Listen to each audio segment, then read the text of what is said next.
Hello, this is Joe. Welcome back to the channel. Well, I have a little repair video for you today. This is an Exemplar 300. It's similar to the Princess, made by Keller Knappich in Germany. And I had a couple problems with the ribbon lift and the imprint on the uppercase characters. So I wanted to share with you the adjustments I did to fix it.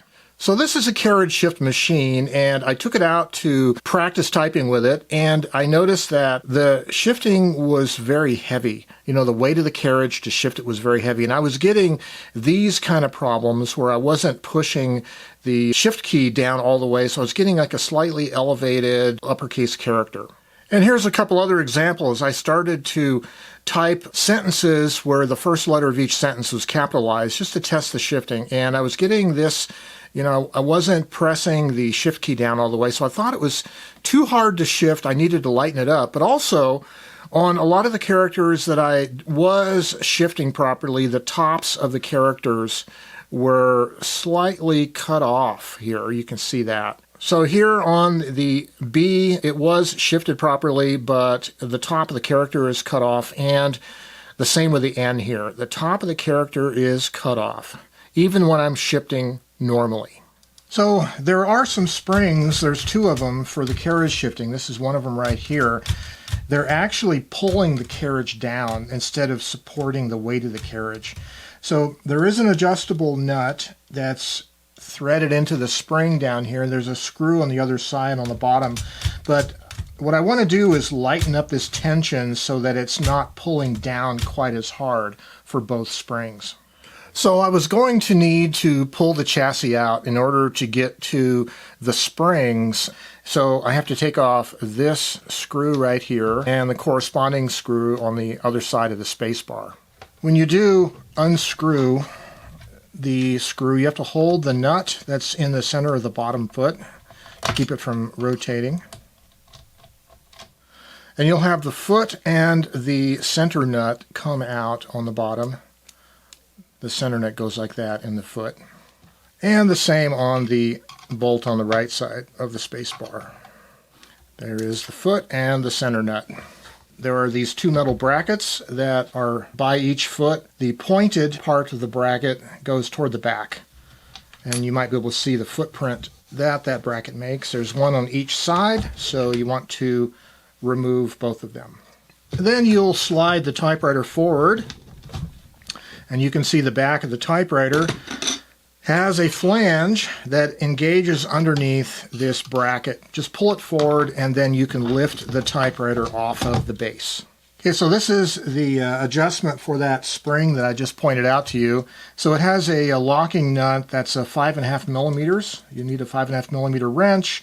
So you will loosen the locking nut. If you thread in the screw clockwise, you will reduce the tension on the carriage. The springs will relax.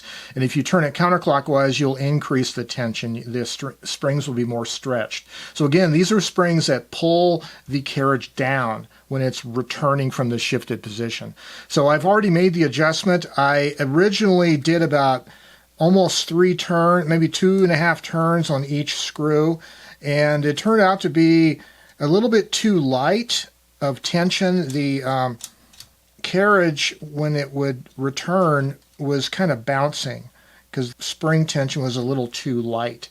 So I ended up putting less of an adjustment on both of these. So that's the one on the left side, and here is the one on the right side. You want to adjust both of those evenly. So I had to do a couple adjustments to the shifting spring tension to get it to where it was easier to shift and it still sat down reliably. Anyways, after I did that, I started noticing that some of the letters were cut off, some of the capital letters. What I was doing was test typing where the first letter of each word was capitalized. So I have a lot of shifted characters. And I put some red dots next to each of the characters that was cut off. There's a whole series of characters where it looked like the ribbon lift. The ribbon was not lifting quite high enough. So there's a lot of portable typewriters where the bichrome setting is on the right side, and by moving the bichrome lever up and down, you're really controlling the extension of the linkage that does the ribbon lift. Well, on this typewriter, it's quite a bit different. The ribbon lift and bichrome is a push button mechanism, and it's built into the left frame side here. So here's the bichrome mechanism built into the body panel here, and it's rather complicated, a series of spring-loaded plates that essentially controls down here how the ribbon lift operates with this three-way arm here. And the ribbon lift is done by rotating this shaft via this linkage. And looking from on top again, this shaft mechanism is the ribbon lift. So you can see the arm right here that is rotating this shaft, which rotates the smaller rod-like shaft back here, and that lifts the vibrator. So there are two set screws. I loosened the screw at least a full turn so that when I was typing, and I have to do this in the shift lock position, when I was typing, this part of the shaft would rotate, but this would not rotate. I wanted it so that it was disconnected. And then, so with that set screw loosened so that the vibrator linkage is disconnected, I raised the vibrator about 1 millimeter, just barely, a little bit is all it needed. And then holding it in that position, I retightened that set screw. And this had the effect of basically giving a bias or raising the entire shifting up just slightly so that the tops of the capitals were no longer cut off. So then the other thing I noticed was that part of the vibrator itself was a little bit bent. Basically, this vertical part right here on the left side of the vibrator was kind of curved so the tip of it was toward the user, the middle of it was toward the back. It wasn't vertically straight like the right one is. And so I actually went in here with my tweezer and used it as a kind of a needle nose plier and kind of straightened out that little finger so that it was straight again. And this was causing the ribbon to be kind of sitting crooked like the left side was down a little bit when it was in the vibrator in the shifted position. And then once I straightened that out and rethread the ribbon properly through the vibrator here so it's being supported by this bottom tab. Once you do that, then the ribbon sits horizontally in the vibrator instead of angled. And both of those things really contributed toward fixing that ribbon lift problem.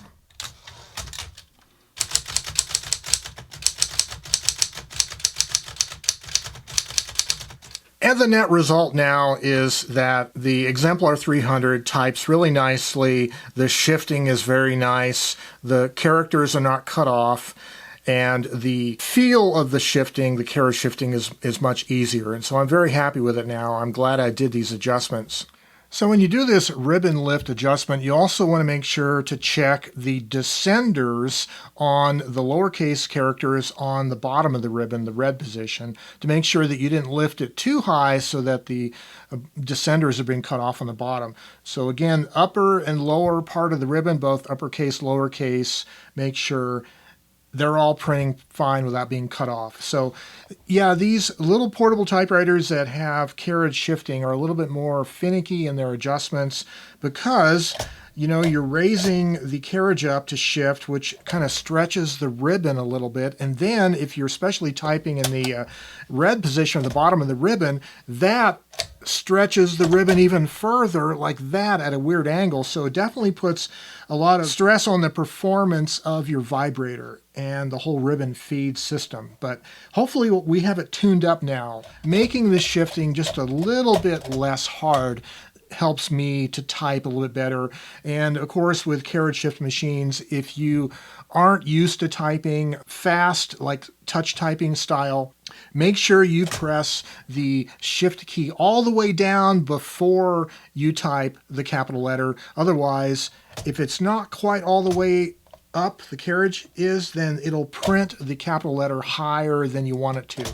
That'll help you with a little bit neater of an imprint style. If you like this kind of programming, consider tuning in every day at 4 p.m. right after Howdy Doody. So I don't do a whole lot of repair videos compared to other channels on YouTube. I would recommend, first of all, Phoenix Typewriter, Dwayne Jensen. He does a really great job on repair videos. And also, Typewriter Justice is another Arizona-based YouTube channel that does repair videos. Both of those channels are great. I have a few of them. There'll be more of these repair videos in the repair video playlist that I will link down below. And as always, stay creative and have yourselves a great day. Bye-bye for now.